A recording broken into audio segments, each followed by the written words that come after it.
Kanalıma, mutfağıma hoş geldiniz. Bugün sizlerle kalbura bastı yapacağız. Bayrama sayılı günler kaldı. Şimdi şerbetiyle başlayalım. 2 su bardağı şekerimizin içine 2,5 su bardağı suyumuzu koyuyoruz ve şerbetimizi ocağa koyuyoruz.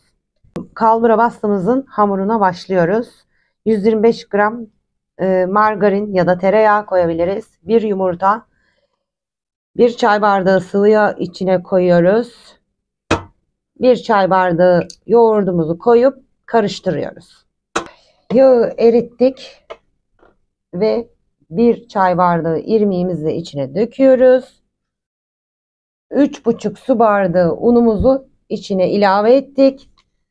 1 paket vanilya ve 1 paket kabartma tozunu da içine koyduktan sonra karıştırıyoruz. Kulak memesi kıvamında olacak. Hamurumuz sert olmayacak. Güzel olmuyor. Sert olunca şerbeti içine çekmiyor. O kıvamı elde edeceğiz.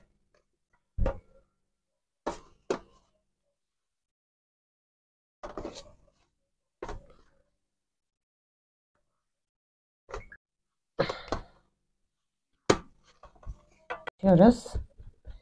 Şekil vermek isteyen şekil verebilir.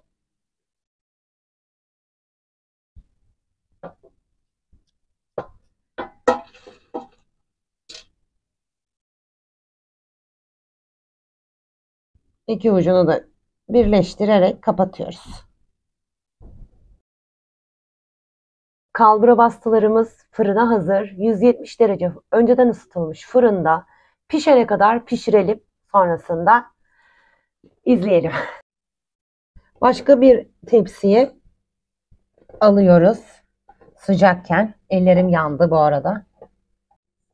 Şimdi tatlımızın, kalbura bastığımızın şerbetini döküyoruz.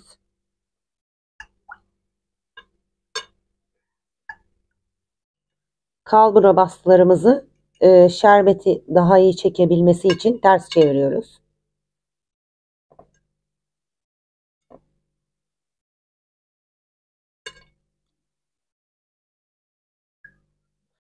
...15 dakika beklettik. Tekrar ters çevirerek şurubu içine daha iyi çekmesini sağlamak için. Şurup da içinde zaten az kaldı. Komple şurubu çekti. Harika bir lezzete sahip. Denemenizi gerçekten tavsiye ederim.